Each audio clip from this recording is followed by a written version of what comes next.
Well, after Superman Man of Tomorrow, the next film in the Tomorrowverse was Justice Society World War II. And this one is much, much better than Man of Tomorrow. And well, I mean, it's a bit odd. I mean, the Man of Tomorrow film is a setup for the overall Tomorrowverse and that sort of thing. But here, you basically have a Flash story. But there he is, the Flash.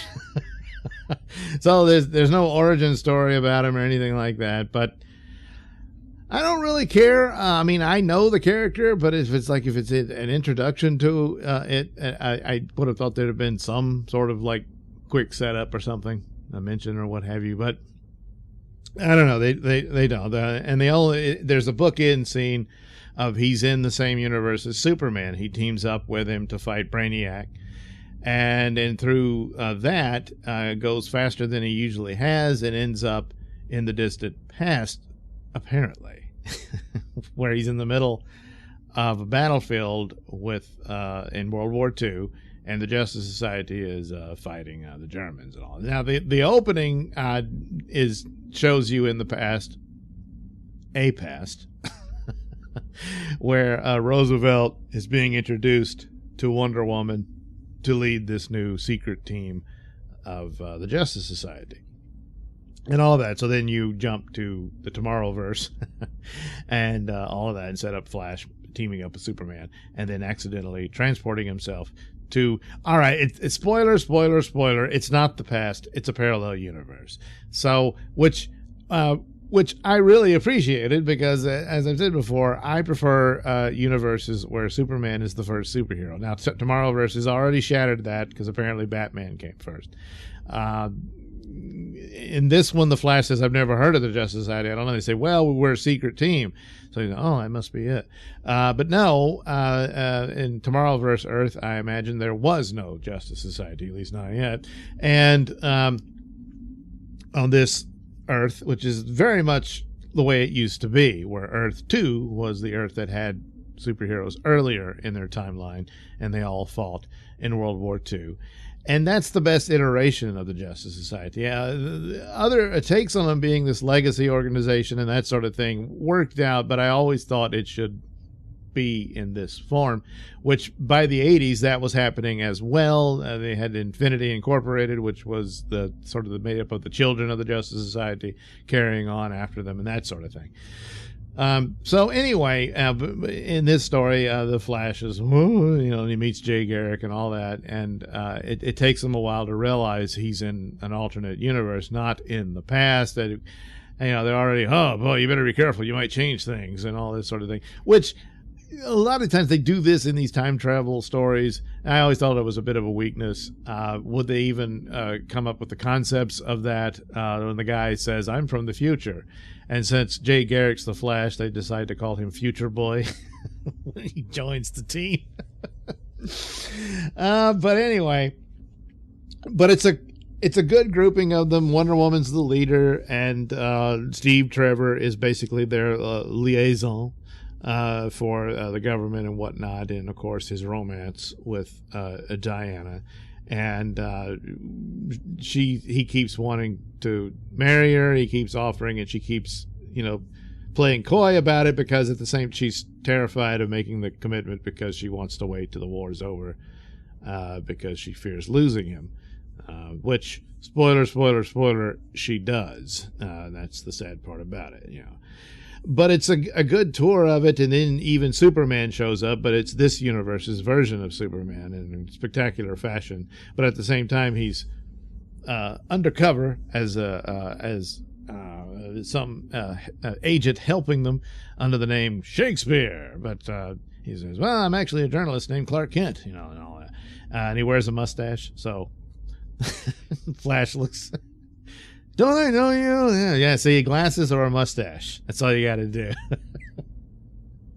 But anyway, it's a cool tour of the era. I won't give everything away. Aquaman shows up being manipulated. Although it's not the Golden Age era Aquaman, who bore very little resemblance to a Namor ripoff. which he does now. But that's the way it is. And so he's, king of Atlantis in this version as well. So anyway, and the interactions and everything, and I can't help but think that here we have, so of course there was Flashpoint, which is the inspiration that inspired their approach to the Flash film. But here, a similar thing in which the Flash is shoved into an alternate universe, and it's so much better. And then there's the tragic story of the romance between Wonder Woman and Steve Trevor. And Steve Trevor is a very heroic character in this as well. But it all culminates to the situation that Barry Allen was in. He's in his relationship with Iris, who once again is race swapped, but well, that's the way it is. And but she's like, well, where's this relationship going? You spend more time as the Flash than with me, that kind of thing, So it looks like, they're heading for troubled times. And through the difficulties there and being with Wonder Woman and her fears of committing to Steve Trevor and all that, she realizes I shouldn't have waited. What time we had, and I didn't take advantage of it. And says, don't make the same mistake. So she gives Barry the ring that Steve had bought for her, And so Barry goes back to his own time, which has only been a couple of seconds for Iris, and he proposes marriage, and she says yes. So that's the good book into it, but also in talking with Superman after being inspired by this team of superheroes, which that alternate universe Superman joins at the end, he says, we should form a team with others like us. And so that's kind of the setup for Tomorrowverse. And Superman's like, yeah, that's not a bad idea. And so there you go. This was a much better film, again, than Man of Tomorrow. And just all around fun and exciting scenes here and there and all of that, and concept and whatnot. Albeit a tired one, but still they made it a lot of fun. And it had a lot of heart to it. So Man of Tomorrow took off, kind of stumbled in my opinion, but Justice Society World War II pretty much hits the nail on the head, as good as one can expect for an animated movie. I guess it's like the motion picture, it didn't quite hit it for Star Trek, but it had some moments and some cool elements to it and all that. But really, it got off the ground with Wrath of Khan. Yeah, that one was the better one. So this one is nowhere on par with Wrath of Khan, but nevertheless, the relationship between the two, as Man of Tomorrow being the first film, it appears the second one really took off and hit it out of the park. So there we go. Justice Society, World War II. If you haven't seen it, might want to check it out.